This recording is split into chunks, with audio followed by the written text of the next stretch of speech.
Thank you for that introduction. Hi everyone, good morning.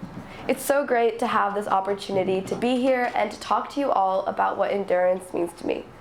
The message I'm sharing today will apply to anyone who has ever felt singled out based on a part of their identity that they don't have control over or can change.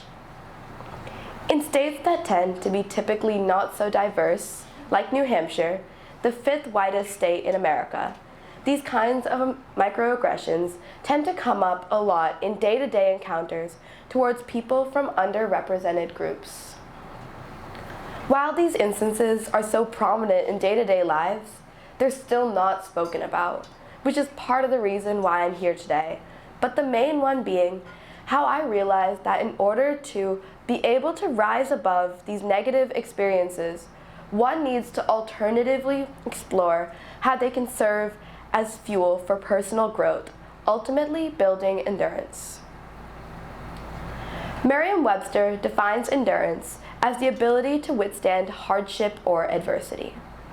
I want to start out by saying that I believe compared to what many other people have endured, I am blessed in many ways, and I'm thankful for what I have and what life has offered me.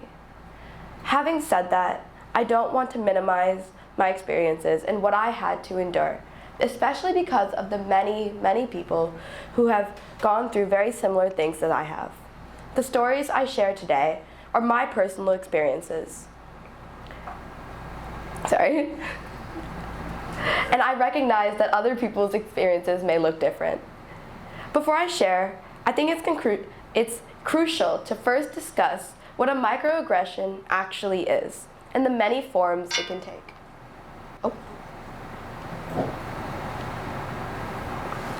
Merriam-Webster states that a microaggression is a comment or action that subtly and often unconsciously or unintentionally expresses a prejudiced attitude toward a member of a marginalized group.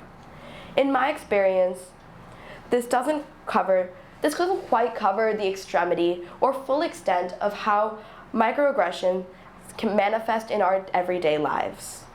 Micro-insults, micro-invalidation, and micro-assaults are all forms of microaggressions, and it's important to understand the distinctions between them. Micro-insults are rude, insensitive comments that subtly disrespect a person's culture, heritage, or identity. An example of this could be saying that another person is or isn't smart based off how they look or act. A micro-invalidation is one of the most prominent kinds of microaggressions that comes up in everyday lives. It's when someone tries to discredit or minimize the experiences of someone from an underrepresented group.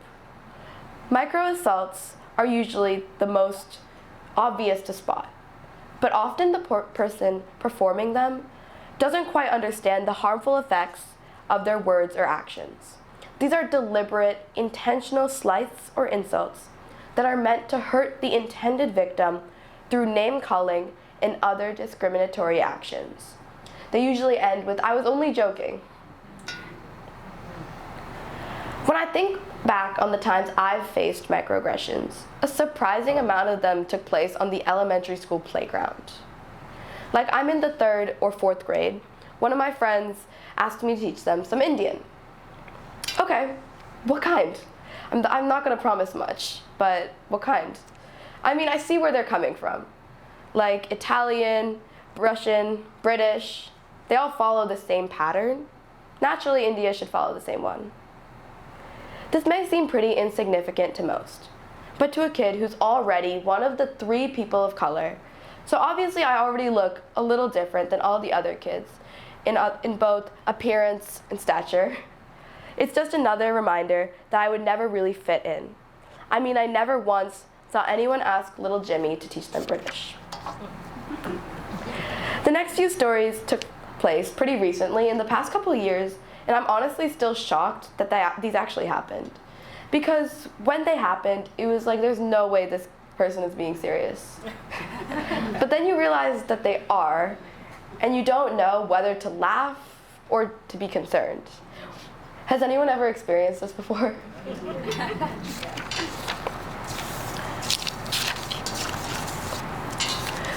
So I'm hanging out with my friends, most of whom are Asian, and we're just talking about how a good amount of our childhoods were spent making the rounds at H Mart to get the good samples. What happened was that this guy, who I knew was a sophomore or junior, because he's in the same class as one of my friends, decided to interject. I should also add, I was the only South Asian there. He looked me straight in the eye and started explaining to me that I'm so clearly not Asian. And just because I went to this market a lot, it didn't give me the right to call myself that. We were just having a good time. And this boy, I don't even know his name, which shows how weird it was for him to be so pressed about explaining to me why I'm so clearly not Asian. I stare at him, I'm really shocked. And he's white, by the way, and I'm not sure whether I should be offended, concerned about his lack of very basic geography, or if I'm even allowed to laugh. Even though I'm laughing at this now, and in that moment, if someone had questioned my identity earlier in my life, in the same way that this guy did, it would have definitely affected me a lot more than it would now. I was always one of the very few people of color in school, and there was always that nagging feeling that in order to fit in, I had to change who I was in order to fit the mold I thought I had to fit. I used to take a lot of things to heart, like whenever someone purposely refused to say my name properly, or whenever anything about my culture was brought up. I've grown a lot since then, and I believe that even though these negative experiences did happen, I know that if they didn't, I wouldn't be in the same place I am now, and I also wouldn't be able to differentiate what does and doesn't deserve my focus. These negative experiences help us to find what's really important to us, and that helps us pick and choose the situations where we do and do not fight that battle today. If they didn't happen, I also don't think I could have grown as a person. Obviously, it's horrible that these instances are even normalized and perceived as okay, but that's a whole different talk. This one is about how the person on the receiving end can change their mindset and use this as an opportunity to grow. Part of microaggressions is when people assume something about you because of your identity and then fail to see beyond that, putting people in a box and limiting the possibilities for both the people in the box and those looking into the box. Often, whenever I achieve anything academic, it's always discounted because it's just expected of me because I'm Indian and we're just supposed to be good at school all the time. Neither of which are true, and it isn't fair to assume of anyone based on who they are. For example, I went to the same school from 1st to 8th grade. I've also been painting for the same length of time, but my art teacher only knew that I painted a couple weeks before I finished 8th grade.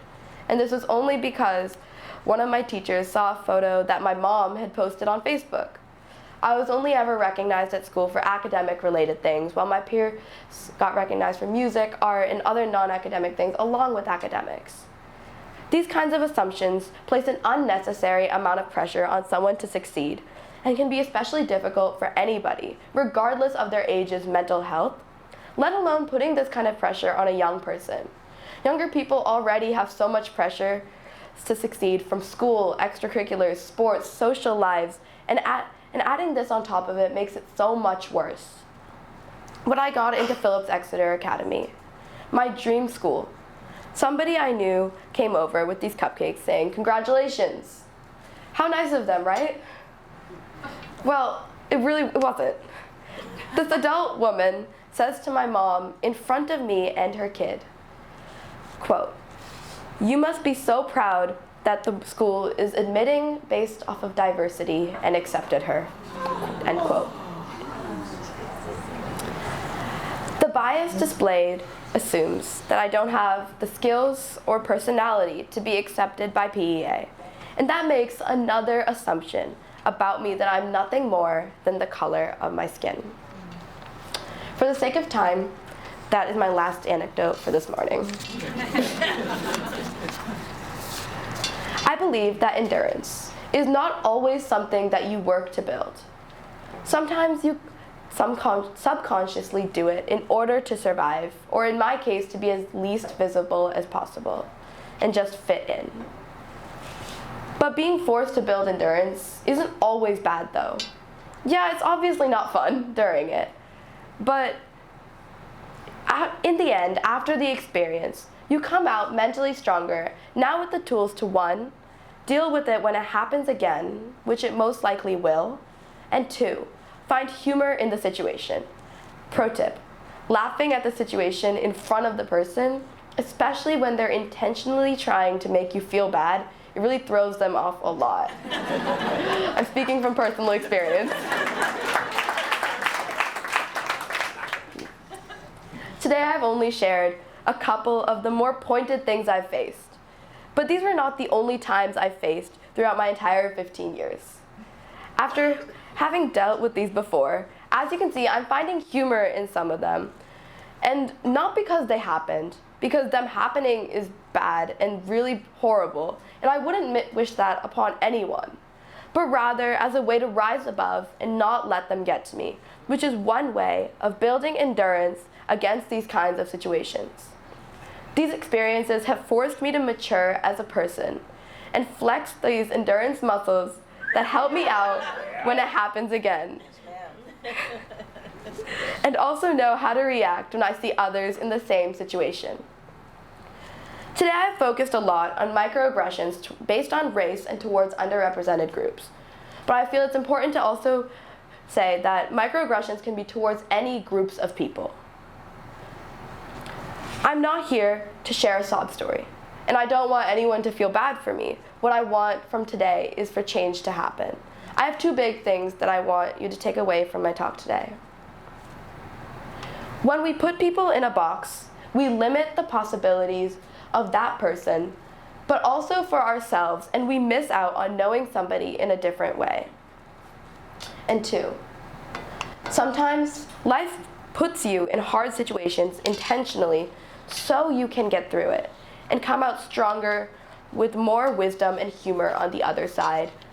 When these kinds of experiences take place, I believe that changing one's mindset can go a long way and allow a person to flex their endurance muscles to their fullest extent.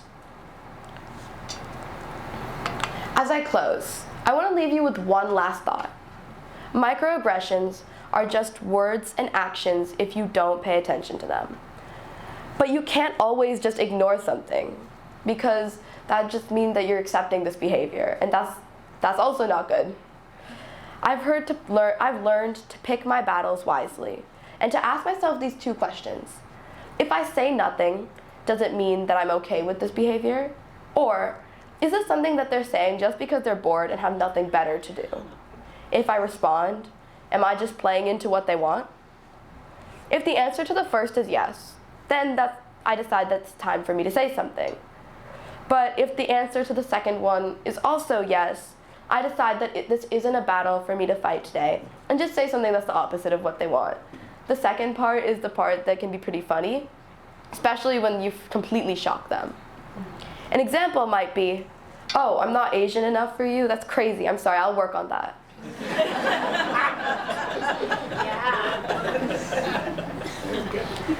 Let me leave you with a quote that the wise Kelly Clarkson once sang: "What doesn't kill you makes you stronger, stand a little taller." But I'm still waiting on that second part to come true.